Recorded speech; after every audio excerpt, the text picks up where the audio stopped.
Hola, Hola, Hola, buenas buenas tardes. tardes. Buenas tardes. ¿es la clase de didáctica 2? Sí, ¿me conecté Es bien? la Sí, clase sí. Viviana de Didáctica 2. Estamos bien. Bueno, decidimos ya comenzar. Les agradezco por la espera. Por un lado, para respetar, como decía hace unos minutitos, el tiempo de nuestra invitada. También espero que estén reconociendo aquí la presencia de la profesora Mónica Insaurralde, que estamos muy contentas de que nos acompañes. Y tenemos también otra invitada que está por aquí, que es la profesora Sofía Boero, que es una graduada de nuestra universidad, profesora en historia y que trabaja en didáctica de las ciencias sociales, así que quiero también agradecerle a ella por su participación. Bueno, voy a... Hola. Hola, Hola a buenas todas. tardes a todos. Buenas tardes. Hola. Buenas tardes, profe. Buenas tardes.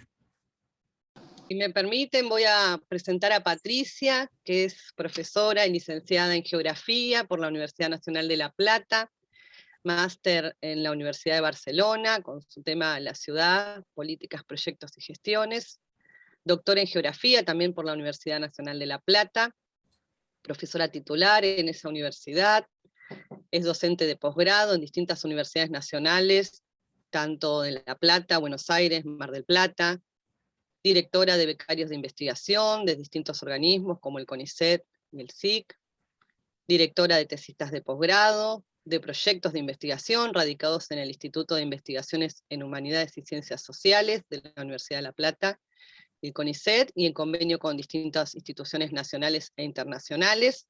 Fue directora de Geograficando, la revista de estudios geográficos del Departamento de Geografía, y actualmente es subdirectora, ¿no?, de ese departamento. No, del Centro de Investigaciones Geográficas. Ay, gracias, discúlpame que tenía ese dato ahí un poco cambiado. Del Centro de Investigaciones Geográficos de la Universidad de La Plata. El currículum es mucho más extenso, solo estoy haciendo un pequeño resumen para que podamos dedicar el tiempo a escucharla, para nosotros es fundamental por este trabajo que venimos haciendo en la Unidad Didáctica de las Ciencias Sociales, y preocupados por pensar la enseñanza en la escuela primaria, ya sea desde los problemas, como dijimos anteriormente, o del trabajo con casos. En este caso, justamente, valga la redundancia, yo le comenté a Patricia que ustedes están con la tarea. También está Sara, veo, disculpame Sara que no te vi antes, que es la otra compañera, Patricia, de nuestro equipo docente que te mencioné antes. Hola, Sara. Hola, están pensando en la elaboración de un caso para trabajar en la escuela primaria, en un 5º año, cuya problemática es los humedales, y específicamente en este contexto de posible, esperemos que no, pérdida de estatus legislativo del proyecto de ley.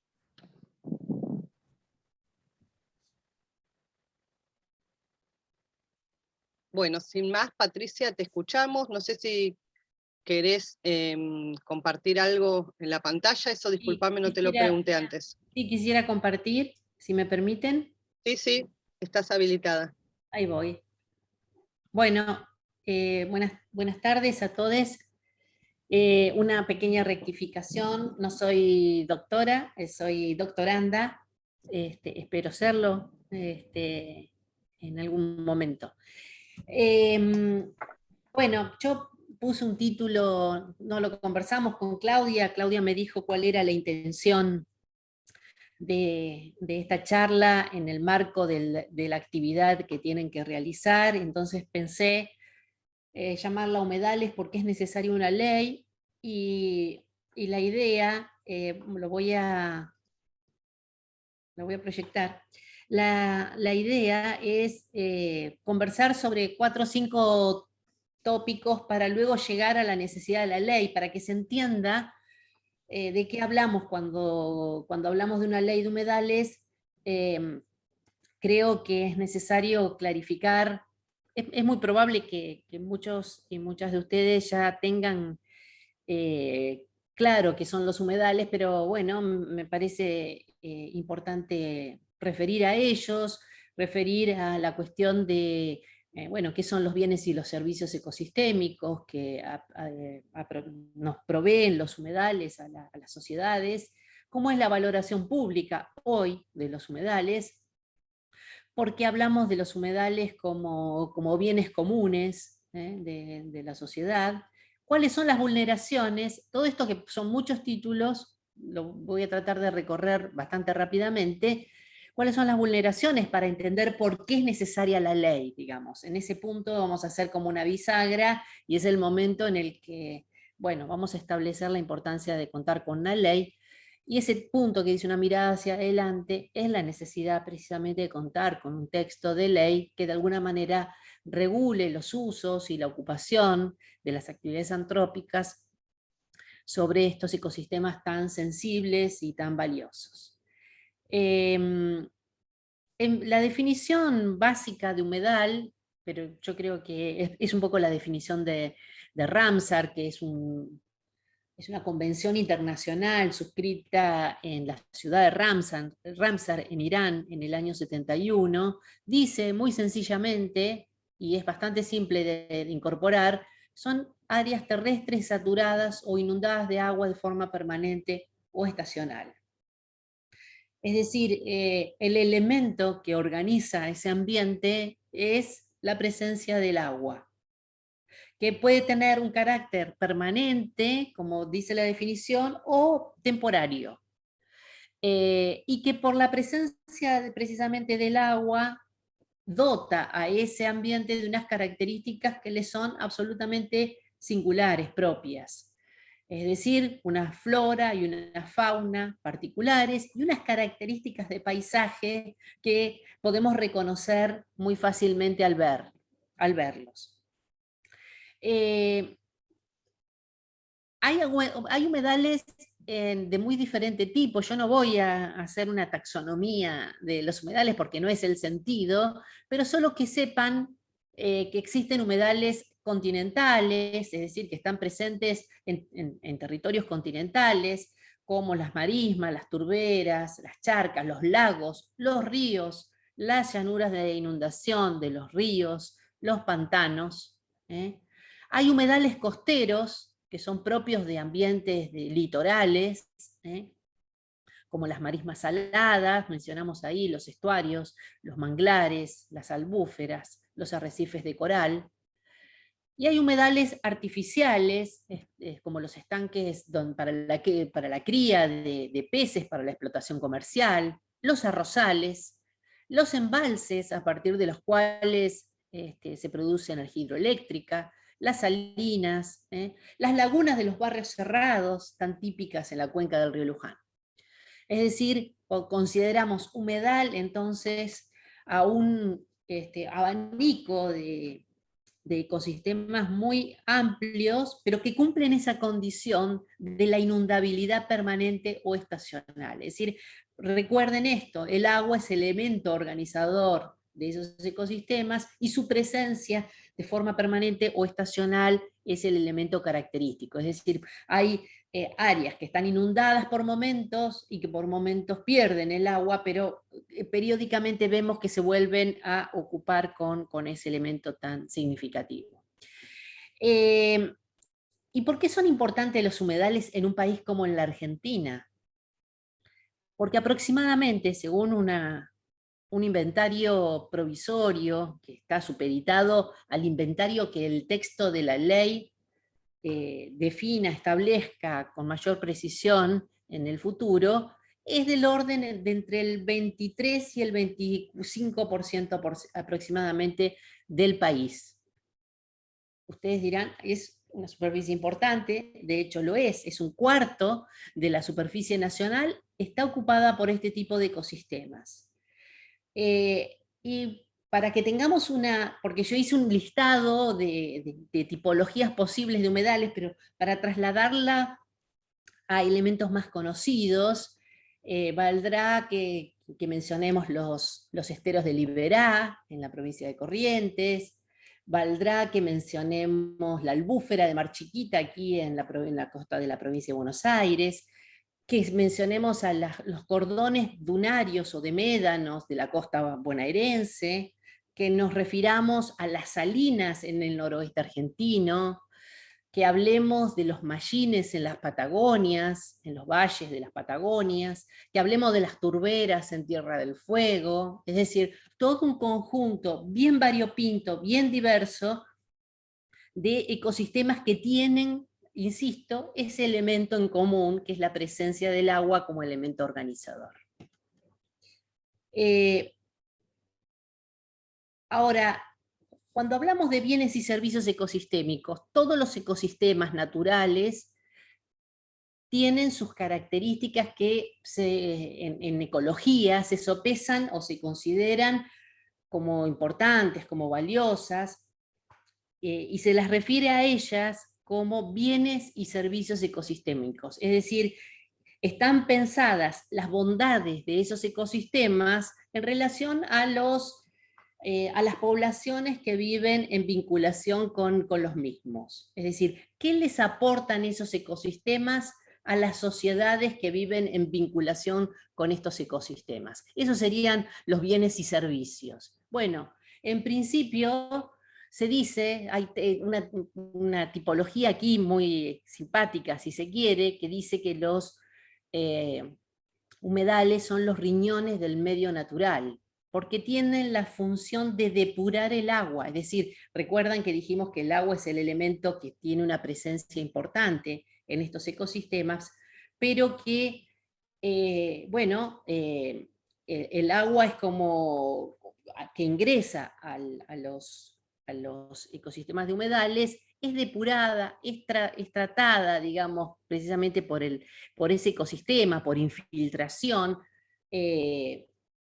actúa como una suerte de filtro natural que tiene la capacidad de capturar los contaminantes y de incorporar ese agua a los acuíferos subterráneos de manera que puede ser consumida, digamos, ¿no? Es decir, tiene una gran capacidad depuradora, por eso se dice que son los riñones del medio natural. Pero hay un elemento que tal vez es más conocido por todos ustedes, que es el efecto, digamos, que el dióxido de carbono, que la actividad industrial y la actividad humana en general libera hacia la atmósfera y que causa lo que llamamos efecto invernadero, y por lo tanto es uno de los factores del cambio climático tan dramático que estamos viviendo por estos días. Los humedales tienen la capacidad de secuestrar dióxido de carbono de la atmósfera y de emitir oxígeno, transformarlo en oxígeno. Por lo tanto, esa capacidad de capturar dióxido de carbono es fundamental para mitigar los efectos del cambio climático que actualmente estamos viviendo a escala planetaria. Por lo tanto, es importante significar ese rol que tienen los humedales en tantos riñones del medio natural. El segundo elemento que se suele mencionar así simpáticamente, que son los supermercados biológicos, porque digamos, aportan condiciones de vida para extensas redes alimentarias y una diversidad biológica muy importante. Es decir, decíamos que hay una flora y una fauna que le son propias a estos ambientes, pero que les son propias en cada uno de estos ecosistemas que mencionamos antes. En las salinas del noroeste es una flora y una fauna que le es particular a ese ambiente, y también podemos decir otro tanto de los humedales localizados en la región pampeana o en la Patagonia.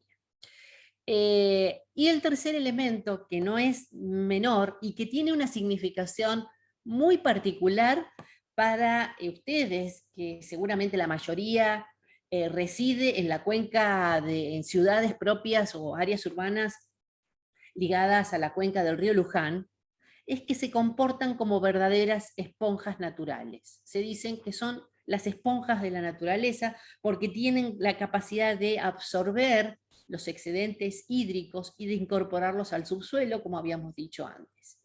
Y en ese sentido, esto es una función fundamental en esto de regular el exceso hídrico por inundaciones. Pensemos las inundaciones de 2015, 2016 en la cuenca del Luján, que fueron tan dramáticas, que ustedes seguramente recordarán, si no hubieran existido los humedales propios de la cuenca, el efecto de ese proceso de inundación hubiera sido absolutamente mucho más dramático, mucho más dramático. Claro que después, como veremos, en todo caso, la transformación antrópica ha ido destruyendo humedales y quitando esos ambientes, o sustrayendo de esos ambientes la posibilidad de capturar esos excedentes hídricos. Pero así como decimos excedentes hídricos, también decimos que por esa condición de esponjas naturales, tienen la capacidad de aportar agua en momentos de sequía. Por lo tanto, son grandes reguladores hídricos, ya sea por exceso o por déficit de agua. Es decir, tienen la capacidad de amortiguar los efectos extremos de inundaciones y sequías.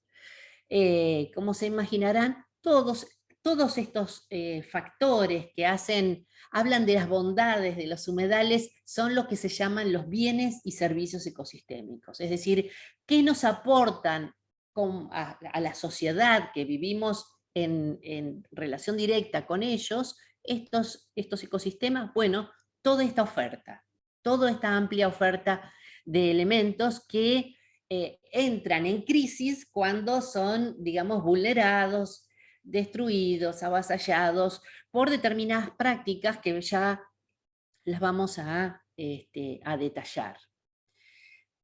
Antes de detallar cómo se vulneran los humedales, me gustaría decir algo que yo insisto bastante en las charlas cuando me piden que hable de humedales, y es que los humedales han sido resignificados semánticamente en los últimos años, porque antiguamente eran considerados el patio de atrás, digamos, de los territorios, porque, bueno, eran áreas inundables precisamente, y bueno, ahí no se puede construir una vivienda, ahí no se puede desarrollar una actividad productiva porque está todo bajo agua. Digamos, había como una mirada muy de desvalorización de estos ambientes, se los llamaba pantanos, áreas inundables, y yo digo que en los últimos años se los comenzó a revalorizar semánticamente porque el concepto de humedal ha puesto la potencia, digamos, de este ecosistema en valor. Pongo un ejemplo aquí de un artículo de diario, del diario La Nación, más precisamente, del año, no recuerdo la fecha, 2008, 14 de marzo de 2008, en el que habla acerca de la construcción de una urbanización del Grupo Techint en los municipios de Avellaneda y Quilmes, en el área costera del Río de la Plata, entre el Río de la Plata y el relleno del Seamse, y dice: los municipios bonaerenses de Avellaneda y Quilmes presentaron ayer un proyecto para recuperar y urbanizar un área costera del Río de la Plata que se encuentra detrás del cerrado relleno sanitario de Villa Domínico.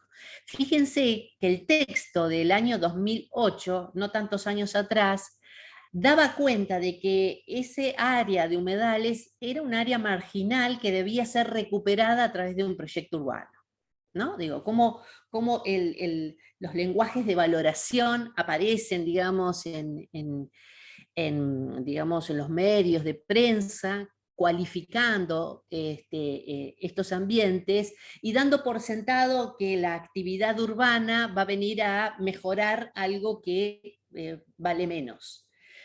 Este titular o esta forma de caracterizar el proyecto hoy sería bastante más difícil de sostener, porque precisamente esta valoración semántica a la que aludía antes, de alguna manera ha puesto en estado de conocimiento público la problemática de humedales. Hoy ya casi todo el mundo más o menos sabe de qué hablamos cuando hablamos de humedales, y saben que hay que cuidarlos, y saben que hay que regularlos para que el proceso de destrucción del que vienen siendo objeto no continúe. Bueno, aquí esta es una un esquema para pensar en términos de valor de uso y de valor de no uso. Bueno, ¿qué nos ofrecen los humedales? Ya estuvimos viendo en términos de valor de uso, en valor de uso directo, qué nos aportan como bienes y servicios ecosistémicos, pero también tiene un valor de no uso, los humedales, que tiene que ver con la preservación de la biodiversidad, y sobre todo con las cuestiones de la cultura y con las cuestiones ligadas con la herencia de estos ambientes para las generaciones futuras, digamos, ¿no? ¿Por qué vale la pena no modificar los humedales? ¿Qué perspectiva nos aporta, digamos, la posibilidad de sustraer estos ambientes de las actividades antrópicas, ¿no? Esta es una cuestión que en general la sociedad no se plantea. Precisamente el concepto de recurso natural del que vamos a hablar ahora a continuación ha venido como a dar por sentado que los recursos de la naturaleza están disponibles para ser utilizados a pleno, ¿no? Bueno, y esto nos ha llevado a la situación en que nos encontramos actualmente. Yo les diría, si ustedes ven las noticias internacionales a diario, se darán cuenta que los fenómenos climáticos, los fenómenos meteorológicos o los fenómenos físicos cotidianamente vienen mostrándose cada vez más virulentos, con efectos cada vez más graves sobre grupos sociales, y esto tiene una relación claramente con el uso que la sociedad humana, la sociedad a nivel planetario, ha ido dándole a los distintos ambientes. Por eso la cuestión de mencionar el valor de no uso tiene que ver con esta cuestión proyectiva de pensar estos ambientes en un futuro, sobre todo pensando en las generaciones venideras.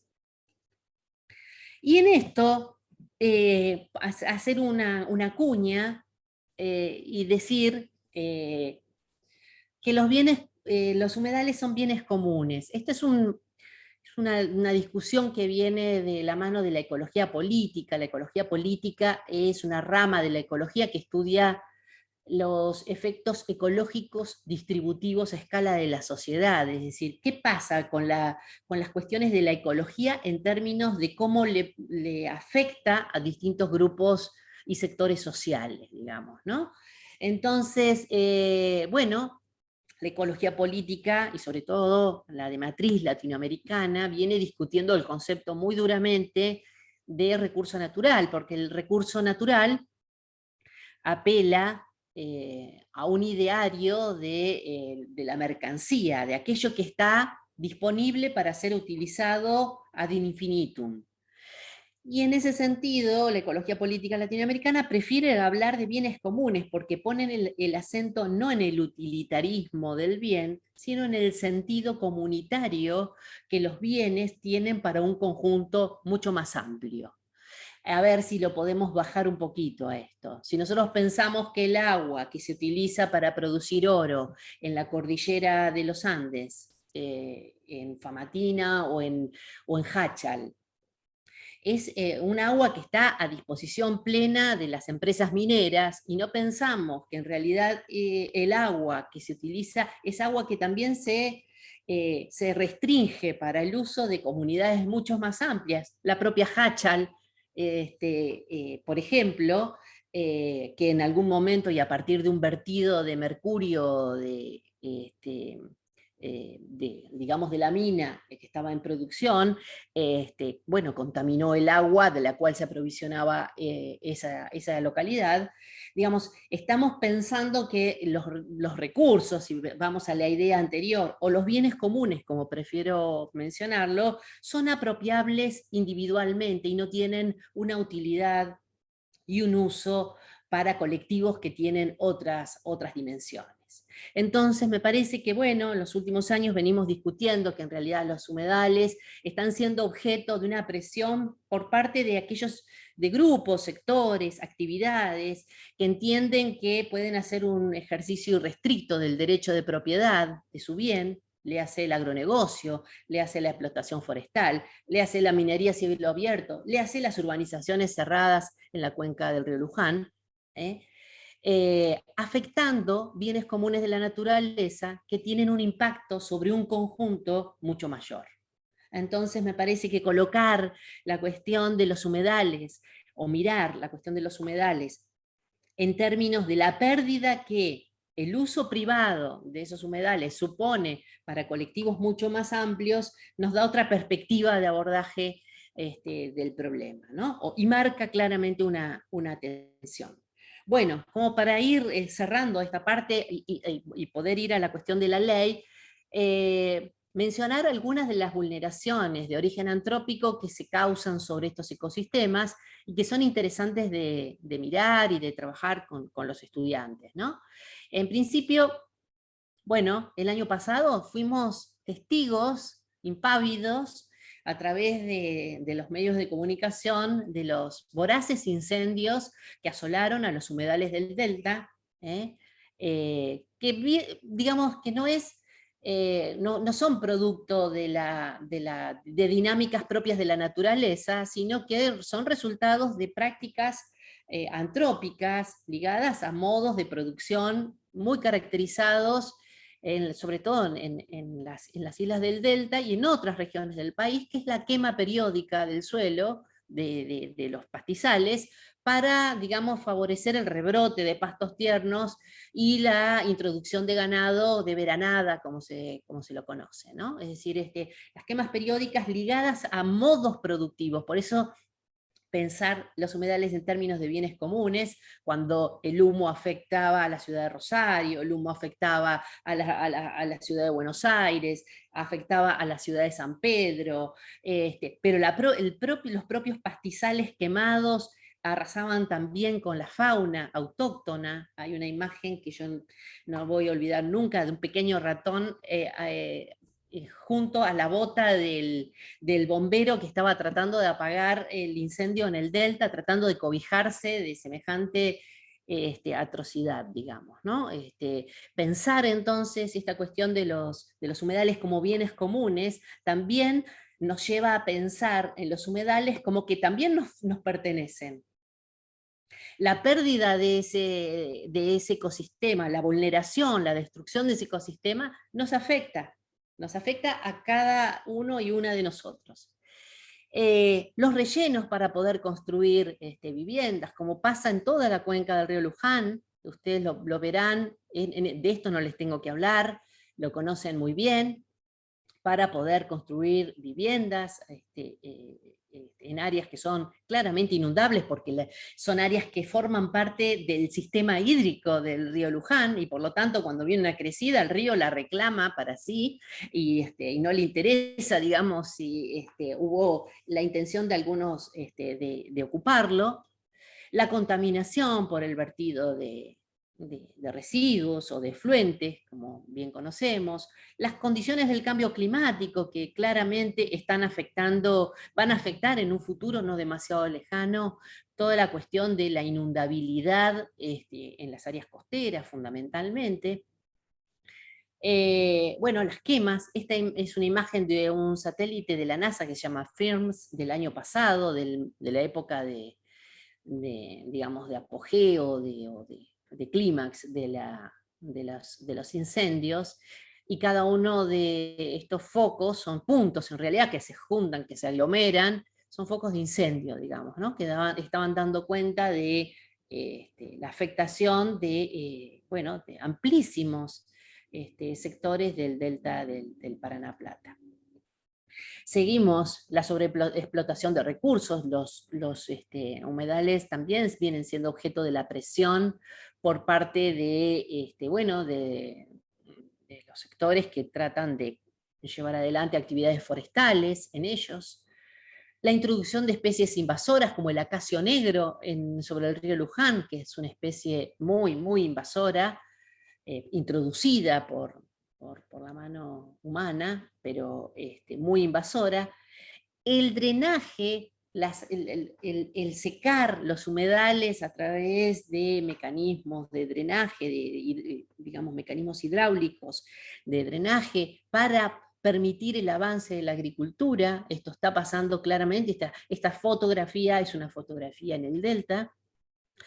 Esto se conoce en la jerga como una pampeanización del delta, es decir, como una pretensión de extender modos productivos propios del área pampeana hacia áreas no pampeanas, es decir, una modificación clara y estructural de modos de vida, de formas de producir territorialidades, de concebir identidades locales también, porque no hay que dejar de pensar en esto, ¿no? Es decir, una transculturación, si se quiere, a partir de la introducción de formas productivas que son exóticas para esos ambientes.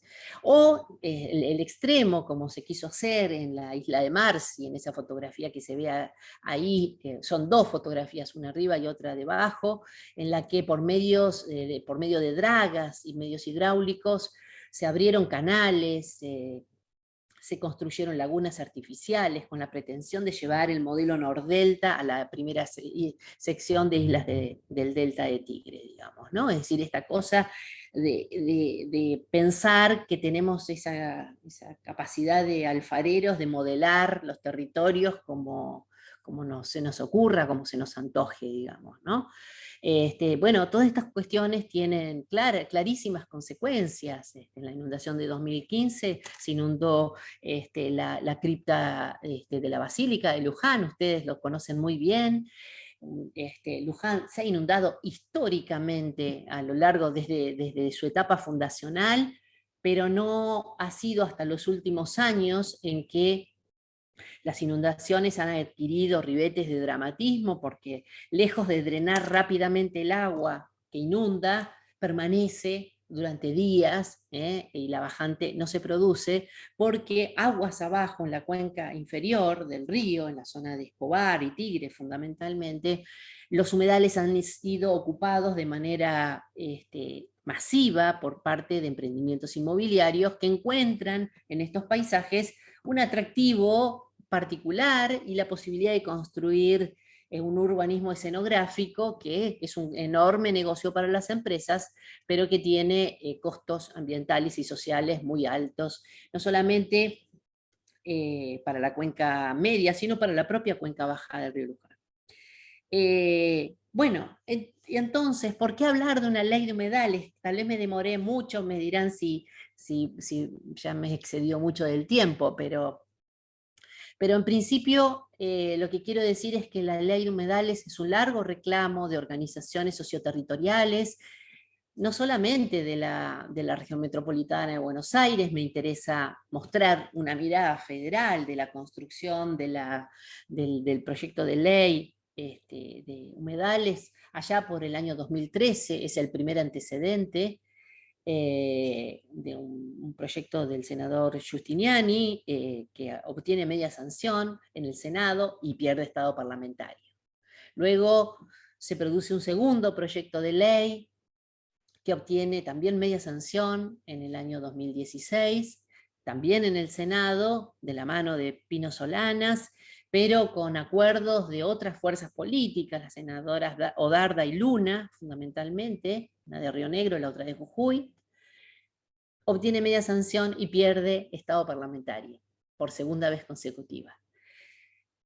Y ahora, y sobre todo en relación a los eventos que describíamos, fundamentalmente de los incendios masivos en el delta, pero también incendios en las provincias de la Mesopotamia, Corrientes, Entre Ríos, en algunas provincias del centro del país, fundamentalmente Córdoba. Casi 1 millón de hectáreas de bosques nativos y humedales se quemaron en todo el año 2020, mostrando el dramatismo y el impacto territorial que han tenido las quemas sobre estos territorios, ¿no? Obligando por un lado a modificar la ley del fuego para penalizar a aquellos que incendian con el propósito de cambiar el uso del suelo para esos territorios, y la propuesta de todo un conjunto de proyectos de ley de todo el arco político, 10 proyectos de ley en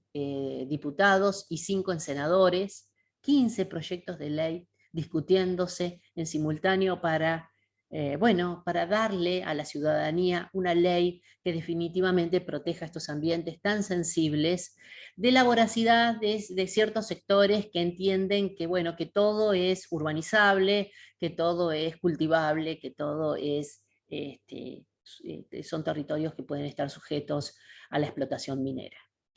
Las corporaciones de estos grupos, la corporación minera, la corporación inmobiliaria, la corporación del agronegocio y la corporación forestal, han sido los sectores que han puesto los mayores obstáculos para que finalmente esos proyectos de ley no alcanzaran el estatus de ley que enormes, grandes grupos de colectivos de diferentes partes del país vienen reclamando desde hace tiempo. Y otro tanto ha pasado con los proyectos de ley que se han discutido en diputados el año pasado, que duerme el sueño de los justos desde noviembre del año pasado en diputados, un proyecto que alcanzó de los 10, se condensó en uno, que obtuvo dictamen de mayoría en la Comisión de Ambiente, pero que no pudo pasar de la Comisión de Agricultura, porque la Comisión de Agricultura se constituyó en un filtro al debate de la ley, porque claramente lo que se están tocando son intereses de sectores que, bueno, tienen expectativas de seguir contando con sus privilegios en la explotación de estos ecosistemas. Hoy por hoy hay un proyecto de ley, 5 proyectos de ley que se están discutiendo en el Senado. Me tocó participar de una reunión la semana pasada en el Senado, donde di mi posición frente a esto, tratando de rescatar todos los debates que se dieron en diputados, porque el diputados es letra muerta, si bien bueno, había obtenido un dictamen de mayoría ese proyecto el año pasado, el no pasar el filtro de la Comisión de Agricultura le impide llegar al recinto para ser tratada y poder obtener una media sanción, como en las ocasiones anteriores. Y yo creo que, bueno, senadores dicen ahora que habría vocación política de sancionar un proyecto de ley, y en definitiva, más allá de que esto pueda ser así, cosa que yo tengo mis reservas, porque además los proyectos se están discutiendo en senadores, están como muy rezagados en una cantidad de aspectos que los proyectos discutidos en diputados habían avanzado, que yo los mencioné en estos principios que les voy a contar ahora. Y bueno, yo la verdad que tengo bastantes pocas expectativas de que esto pueda ser realidad, y bueno, y finalmente creo que va a primar la capacidad de lobby que tienen algunos sectores sobre los legisladores para que esto no suceda. Pero en definitiva, ¿por qué considero que es importante el avance que dimos el año pasado en el proyecto que obtuvo dictamen de mayoría en la Comisión de Ambiente? Porque era muy superador de los proyectos que se habían sancionado antes, en términos de entender que, y me parece que esto es un debate que está no solamente planteado en humedales, sino en otras leyes que hacen a la cuestión digamos, de ambientes naturales, como los glaciares, por ejemplo, que también obtuvo su ley en su momento, y es que la incorporación de algunas cuestiones que son básicas y que yo quiero mencionarles muy rápidamente para cerrar. En principio la ley plantea 2 cosas básicamente. No es una ley demasiado extensa, plantea 2 cuestiones. Una cuestión que es un inventario nacional de humedales, es decir, ¿dónde hay humedales efectivamente? Ese 23%, ¿dónde está? ¿Qué características tiene? ¿Qué tipos de ambientes son? ¿Qué superficie tienen? ¿Qué nivel de degradación? ¿Se pueden usar? ¿No se pueden usar? Y un segundo elemento es un proceso de ordenamiento ambiental de humedales que establezca precisamente las formas de uso y ocupación en el futuro, digamos, ¿no? Pero para eso, que esas 2 cosas muy simples, se planteaban una serie de principios que me parece que es como el norte de la ley, que es decir, bueno, pero ¿qué valores se quieren rescatar qué aspectos se consideran significativos de que la ley contemple al momento de inventariar y de ordenar. Bueno, en principio la participación, una participación de diferentes actores y organizaciones de la sociedad civil, es decir, que digamos, privilegia el interés colectivo por sobre el interés particular. Hoy el uso de los humedales digamos, se está ejerciendo un privilegio del interés individual de los propietarios de los suelos por sobre el interés colectivo. Es decir, cuando un humedal se pierde, perdemos el conjunto, pero cuando el que invierte en una actividad gana esa persona o esa sociedad anónima en particular. Entonces, pensar en la participación privilegiando el bien común en los debates que efectivamente se den para ordenar los humedales, entender que hay una necesidad de construir conocimientos que se cruzan, que se transversalizan, que hay diálogos de saberes en los territorios, no solamente es una cuestión de saberes aprendidos en las universidades, sino que también hay saberes producidos en los territorios que es importante recoger y sobre todo respetar. Bueno, precisamente que ambas cuestiones contribuyan a una cuestión de equidad territorial y social, particularmente pensando en las identidades locales, en los pueblos originarios, en las comunidades locales que tienen historia alrededor de estos ambientes.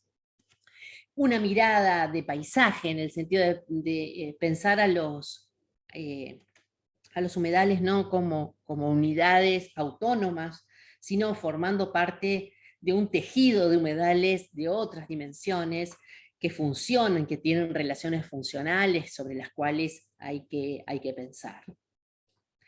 Cuestiones que ligan muy fundamentalmente con la progresividad, es decir, que los criterios que hoy se sostienen para ordenar el territorio, para ordenar los humedales, pueden modificarse progresivamente a mejor una vez que el inventario esté realizado, nunca retroceder. Esto es el principio de no regresión que aparece en el inciso J, el principio de no regresión. La legislación y las políticas públicas sobre humedales pueden ser modificadas de manera que impliquen una mejora, nunca un retroceso, decía el proyecto de ley, y esto nos parecía importante. Entender que los humedales tienen una variabilidad espacio-temporal, por esta razón que yo les comentaba al principio, por la propia cuestión que hace al funcionamiento hidrológico de los humedales. Hay momentos en los que están expandidos y tienen mucha agua, y hay momentos en que están más secos, pero bueno, no pensar que la retracción de agua hace que ese suelo que hoy no tiene agua no deba y no pueda tenerlo en el futuro, digamos, ¿no? Dos principios del derecho internacional que han sido incorporados recientemente por la Corte Suprema de Justicia, que son el principio indubio pro natura, es decir, en casos de controversia que digamos que afecten a cuestiones ambientales, la decisión que se deberá tomar es aquella que no perjudique o que perjudique menos a la naturaleza.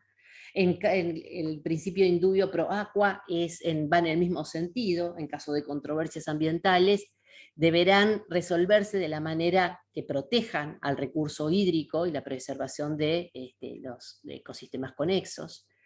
Y finalmente, un inciso en el que se habla de resguardo jurídico ambiental, pensando en áreas de propagación o crecimiento aluvional. Esto por ahí les resulta más ajeno, pero tiene que ver, por ejemplo, con la dinámica del delta del Paraná, que como ustedes saben es área de depositación de sedimentos. El delta viene creciendo en su frente, viene incorporándose. Si viéramos una imagen, pudiéramos tener la oportunidad de ver una imagen del delta en el siglo XIX y lo viéramos en la actualidad, veríamos que ha avanzado mucho hacia el Río de la Plata, digamos, por deposición de sedimentos. Bueno, el resguardo jurídico ambiental del que habla la ley de humedales es de proteger las áreas de propagación pensando en el uso público y no en la apropiación privada de las tierras que se incorporen nuevas, porque aquí somos bastante rápidos, ágiles en Argentina para apropiarnos de aquello que no, en principio parecería no tener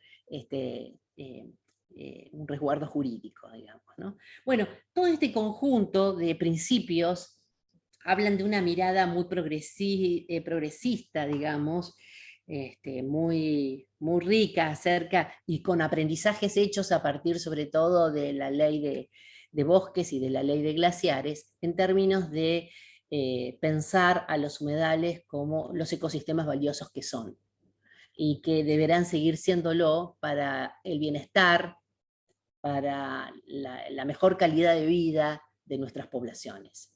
Poblaciones sin humedales van a estar sometidas a muchísimos problemas de inundaciones, de sequías, los humedales tienen capacidad de regular las temperaturas, es decir, generan microclimas, es decir, su existencia o su desaparición implican cambios muy visibles, muy apreciables para las poblaciones que están ligadas a ellos. Por eso, las organizaciones socioambientales, todo el grupo de académicos que de alguna manera nutrió, discutió y aportó a la elaboración de la ley de humedales, entiende que es una deuda que la política tiene para con la sociedad. Y hoy aparece en las publicidades, hasta en las publicidades de campaña, digamos, porque se reconoce que es una demanda, una clara demanda de la sociedad, pero queremos una ley que contemple todas estas cuestiones y que de alguna manera garantice que estos ecosistemas van a seguir existiendo en beneficio y para el disfrute de las generaciones venideras. Bueno, yo cerraría acá y no sé si hay posibilidad de algún intercambio, si quisieran hacer alguna pregunta. Muchas gracias. Te aplaudimos en la virtualidad. Patricia, en lo personal te seguiría escuchando 2 horas más, mirá, porque me parece que condensaste con mucha claridad la preocupación que tenemos de poder conocer más sobre los humedales y esta problemática y la ley, y sí espero, está abierto el micrófono si tenés un ratitito más, Sí, claro. que haya algún comentario o alguna pregunta, porque sí, no queremos perdernos esta oportunidad si nos permitís. Cómo no, estoy a disposición. A ver quién se anima a romper el O hielo. comentarios, tal vez no preguntas. Claro, por eso digo comentarios o preguntas. O dudas. Yo tengo 2 preguntas. Buenas tardes. Hola, Catalina. ¿Qué tal, Patricia? Primero que nada, muchas gracias por la charla y por evacuarme una duda que era si los esteros eran humedales. Y en principio pensaba, mientras le escuchaba esto de la recuperación de la ocupación de territorio, en cómo nadie se acuerda ya que Puerto Madero fue una tierra ganada al mar. Palma, qué bestia. No, se entendió. Tierra ganada del Río de la Plata, y es un centro urbano hoy que uno lo ve edificado y jamás lo hubiera imaginado de ese modo.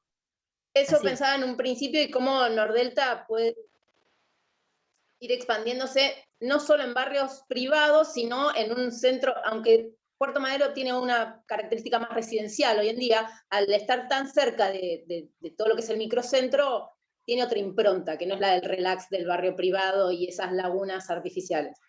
Eso por un lado. Y por lo otro, ¿qué tanto se habla en esta ley de humedales respecto de todos los canales clandestinos de la cuenca del Luján hacia arriba, digamos, de Luján hacia Suipacha, la parte donde empieza a nacer el río?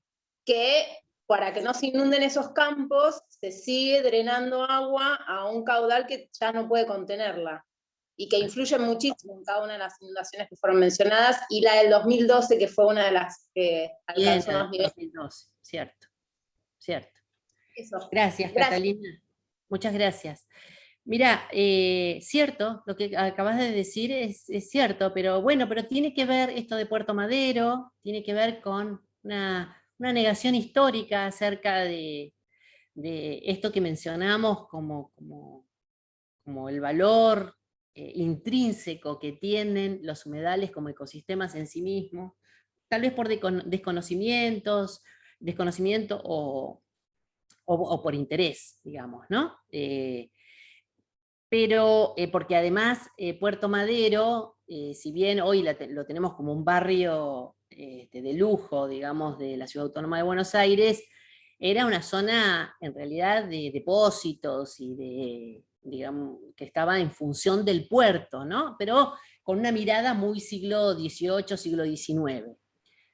Pero yo te voy a traer a colación una cuestión que hoy está en debate y que tiene que ver con dos intentos en Ciudad Autónoma de Buenos Aires por ocupar humedales. Uno es el de Costa Salguero, bueno, el año pasado fue motivo hasta de audiencia pública, la justicia terminó denegándole a la ciudad la posibilidad de urbanizar con fines así urbanísticos especulativos Costa Salguero, entendiendo que además, como en tanto humedal, funciona como un pulmón verde, de los pocos pulmones verdes disponibles en la ciudad autónoma, y el segundo es uno que está hoy en pleno debate, que si siguen ustedes un poco la prensa, van a ver que la Costanera Sur, la ciudad deportiva de La Boca, hoy está siendo objeto de un embate entre, digamos, de una coalición de poder, diría, siguiendo a un autor que se llama Stone, entre IRSA, la empresa responsable de todos los shoppings habidos y por haber de Buenos Aires y el área metropolitana, y el gobierno de la ciudad autónoma, que está tratando de urbanizar la Costanera Sur. Y eso es claramente un humedal.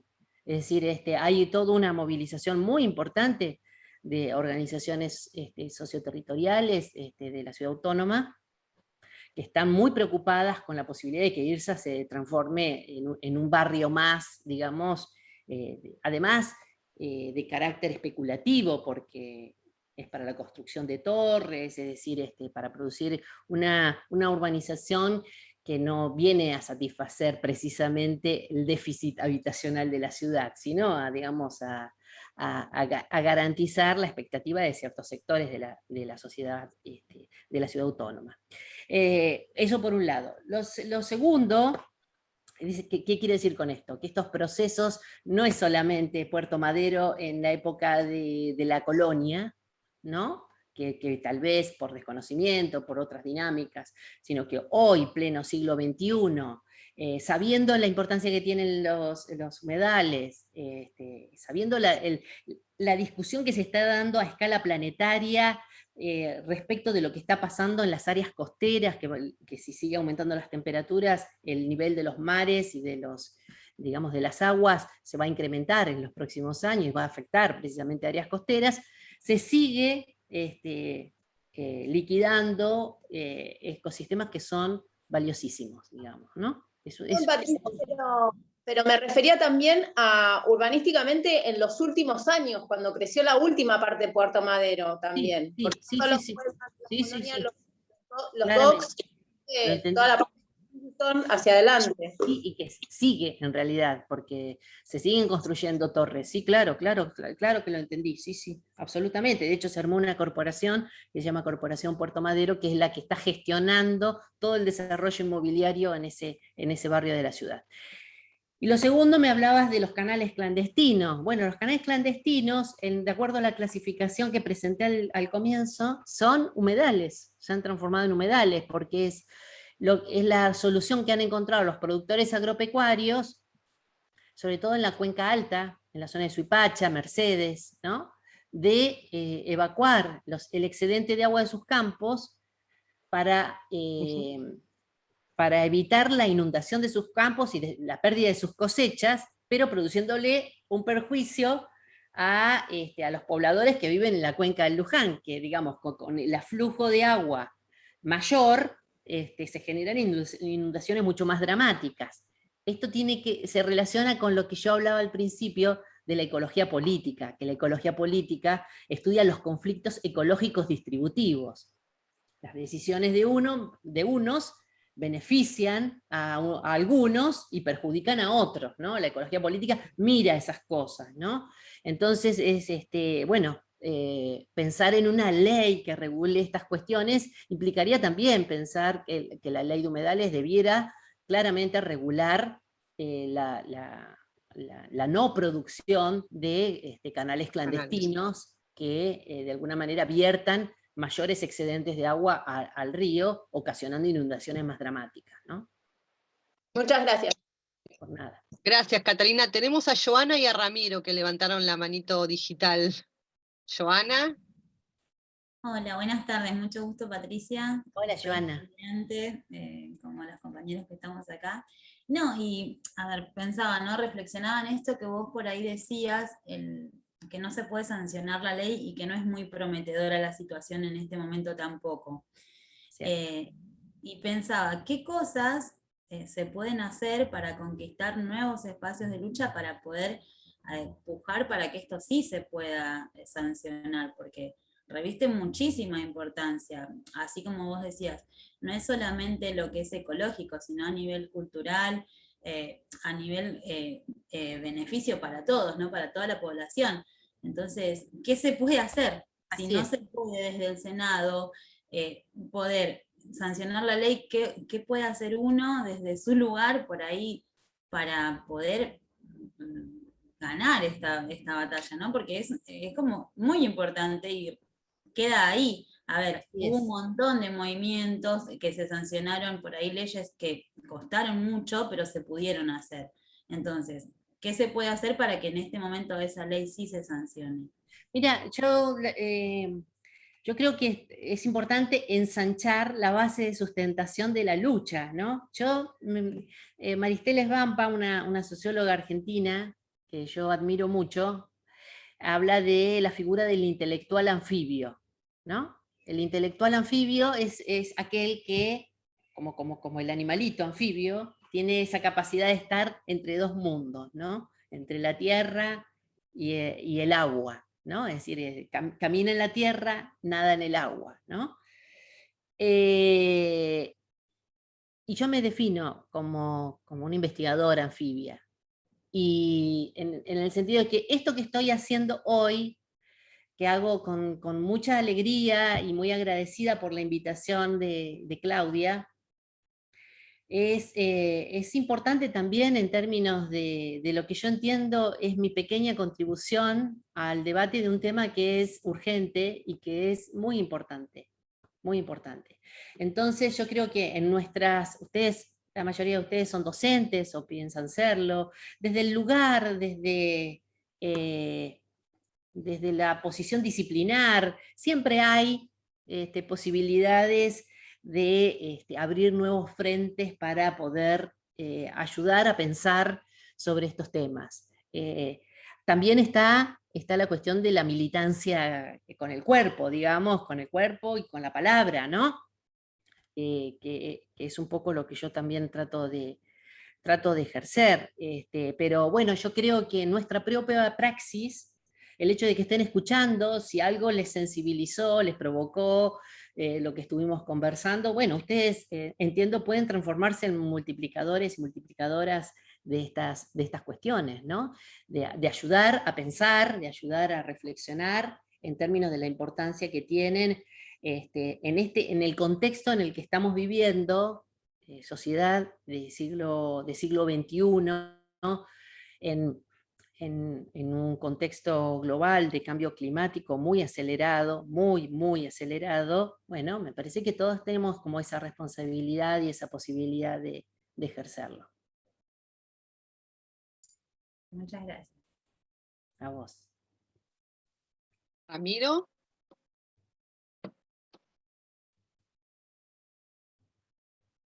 Está silenciado, Ramiro. Ahí está. Ahora sí, ¿se me escucha? Sí. ¿Qué tal, Ramiro? Bueno, muy buenas tardes. No, más o menos aportar un poquitito a lo que ella recién comentaba. La parte de los humedales en el dique Luján, yo ya lo había visto en otros, en uno de los programas de televisión que abarca sobre las cuestiones ambientales, y más o menos sumar un poquitito a cómo esto va a la apropiación de esos espacios naturales por parte del Estado que se van dando, y de cómo se construye ese discurso de donde antes había como desmadre o no existía nada, hoy tenemos, por ejemplo, una plaza, un polideportivo. Más o menos sumarle eso, de cómo el Estado se va apropiando de todos esos espacios naturales.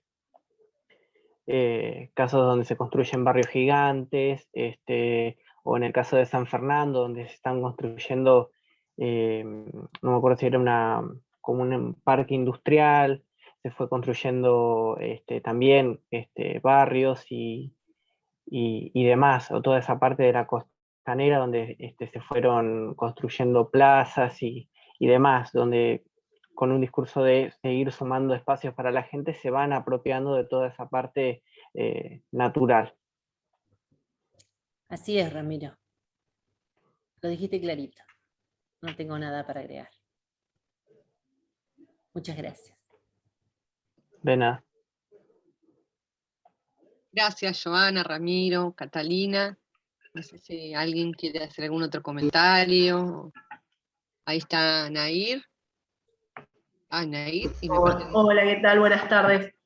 Estoy media resfriada, perdón. Quería hacerte una consulta respecto de la ley de humedales, que no sé muy bien si se plantea dentro de ella una recategorización de los suelos que pueden ser, qué sé yo, cultivables, por ejemplo, o no.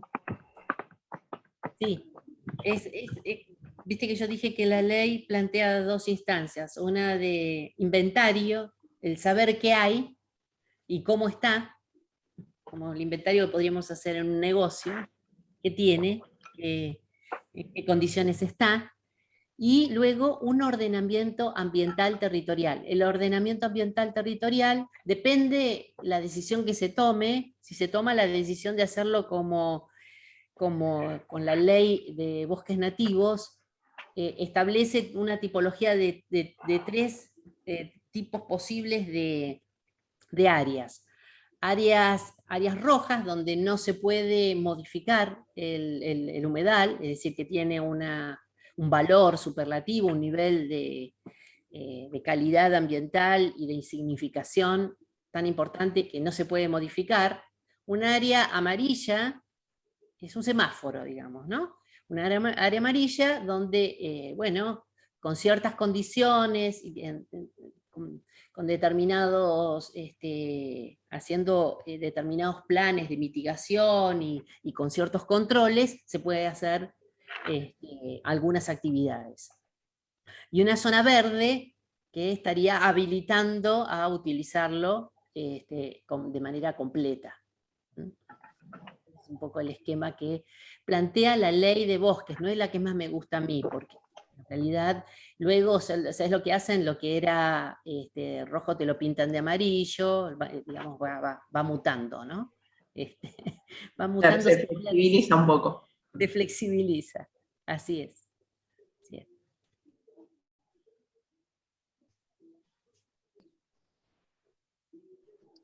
Bueno, con los estudiantes y a partir de un trabajo que hace unos años impulsó la profesora Mónica, que nos acompaña, tuvimos la oportunidad de tener un panel a Viviana Zenobi, y a partir de ahí la producción de un capítulo en un libro que compiló Mónica, que utilizamos de bibliografía obligatoria en la materia. Trabajamos mucho sobre algunos conceptos que Viviana nos propone ahí, en términos de identificar en este tipo de problemáticas los distintos actores sociales, las escalas, la participación del Estado Nacional, ¿no? El lugar del Estado Nacional en estas problemáticas, pensar a partir de qué diversas fuentes de información podemos abordar estas cuestiones cuando las pensamos para la enseñanza, ¿no? Creo que te iba escuchando y me iban apareciendo un montón de conceptos de ese capítulo que estuvimos trabajando la semana pasada justamente. Así que me parece que van a ser puentes interesantísimos para poder largarse a la escritura, ¿no? Qué bueno, qué bueno. Porque ahora ustedes tienen que formalizar una propuesta de práctica. Entiendo.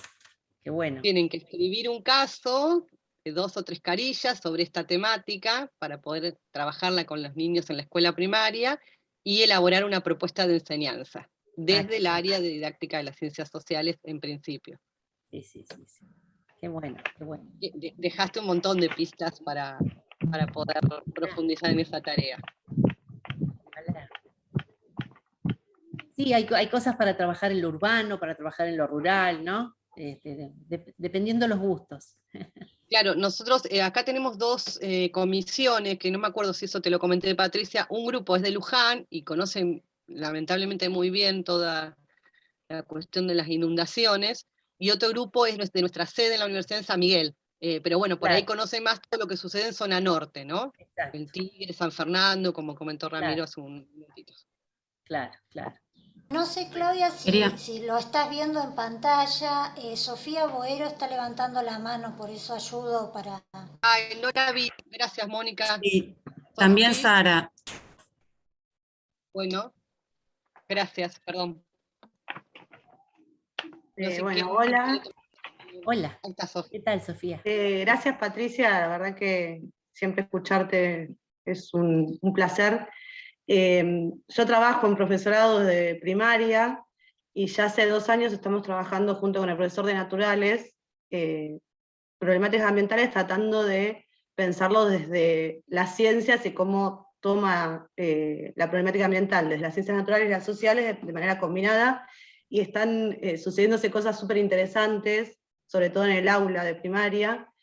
Y me acordaba de esto que cuando lo decías, de esto de qué hacer si la ley no sale, y sí acuerdo en que cada vez más aparece como en la sociedad más reacción ante los humedales, ante los incendios. Ya no es se inunda porque llueve, como que aparecen otras explicaciones, y creo que ahí es donde más tenemos que apuntar, por lo menos nosotros desde nuestro lugar, que para mí el diseño quedó desactualizado en muchos de los conceptos, en esto que decías, sigue hablando de recursos naturales, no se problematiza, por ejemplo, ese concepto, pero sí me parece interesante, si nosotros estamos actualizados, el diseño nos permite jugar con eso y poner en tensión, por ejemplo, el concepto mismo de recurso, ¿no?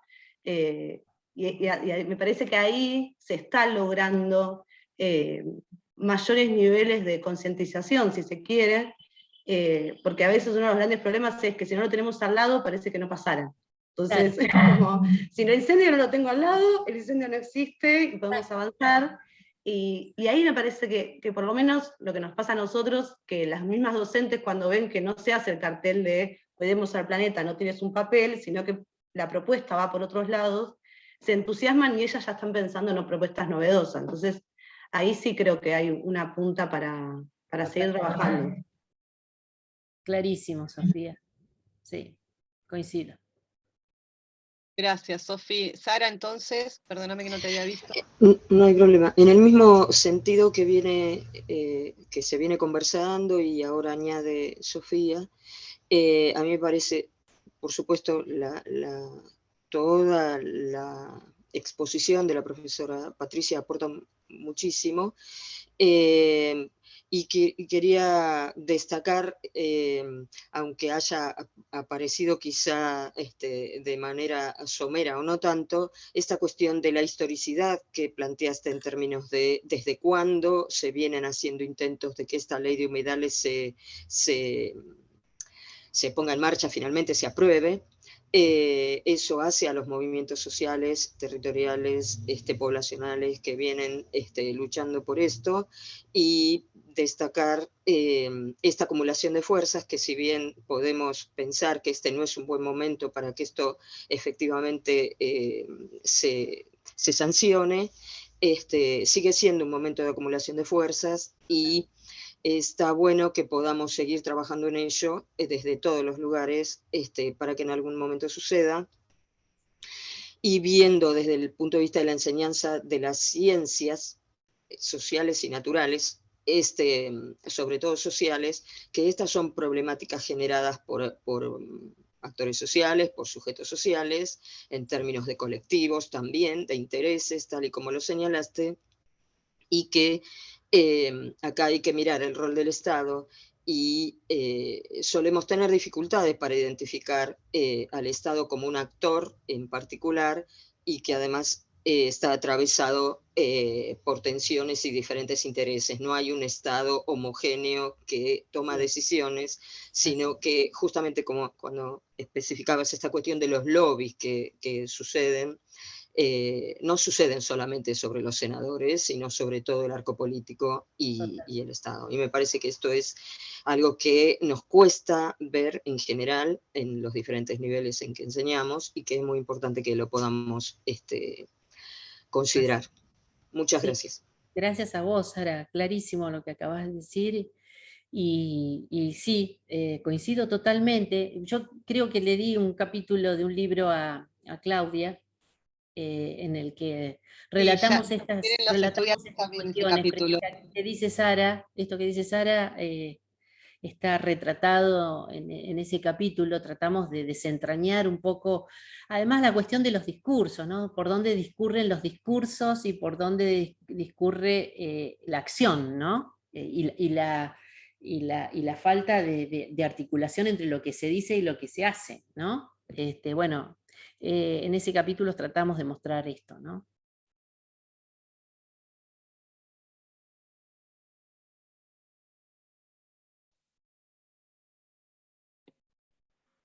Bueno, no sé si hay alguien más que quiere tomar la palabra o hacer algún comentario.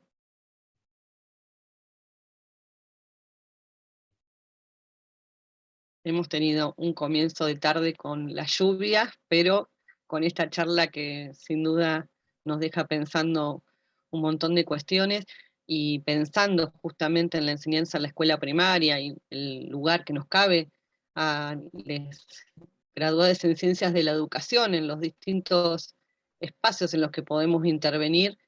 Sin duda nos dejaste un montón de elementos, Patricia, para poder pensarlo, y también para poder seguir manteniendo los diálogos con nuestras compañeras del campo de la geografía, de la historia, de la antropología, ¿no? Estuvimos también trabajando el texto de Emiliano Ramos, y en relación a, por ejemplo, todas estas cuestiones que suceden con sitios arqueológicos como Punta Querandí, que son de alguna manera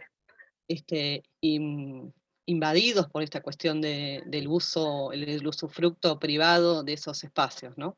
Así es. Ese es otro buen ejemplo de cómo se intersecciona la historicidad, ¿no? La historia de los lugares, la memoria atávica de los pobladores del lugar, bueno, cómo confronta con... Salió hace unos años una nota de Tomás del Diayev en la revista 23, decía David contra Goliat, porque Punta Querandí era David, y Eidico era Goliat, y David la derribó, ¿no? De hecho, ahora Punta Querandí bueno, va a ser propietario de ese suelo para poder honrar la memoria de los ancestros que allí descansan, ¿no? Muy interesante ese ejemplo de Punta Querandí. Bueno, es un ejemplo si se recorre la cuenca se encuentran montones de ejemplos, ¿no? Muy interesantes, muy interesantes.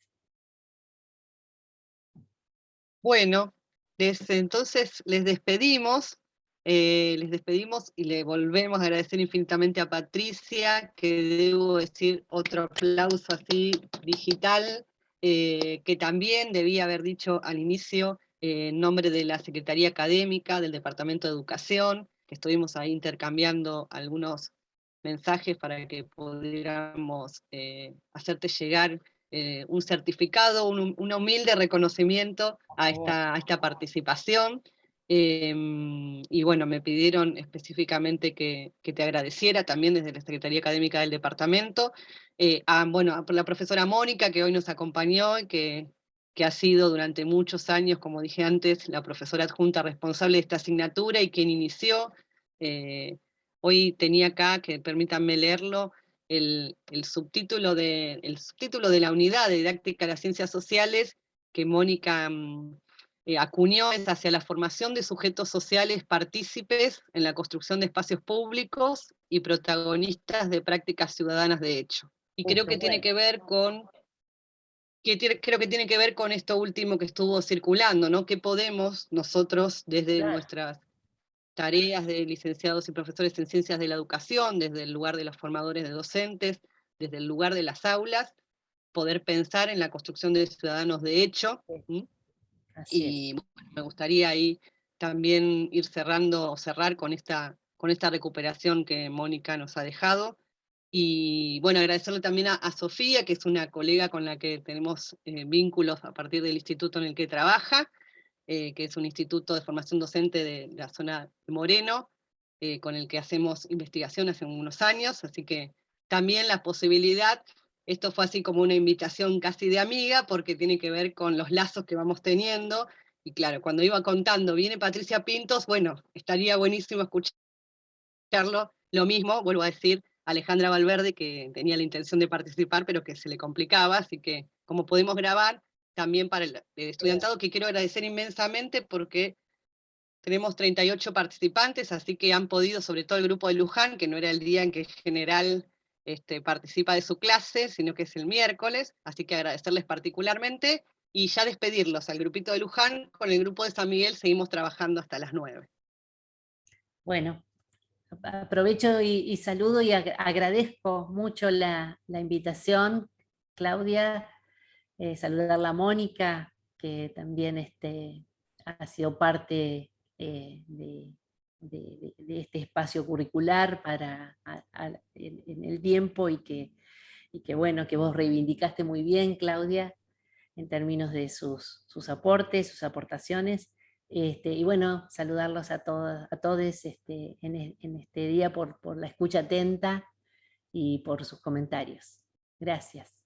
Bueno, esperemos, Patricia, que esta sea la primera de las vinculaciones y que la presencialidad futura nos permita hacer algo más, algún panel o algo más abierto para poder encontrarnos personalmente. Cómo no, contá con eso. Un abrazo para todos. Bueno, gracias a todos. Les propongo al grupo de San Miguel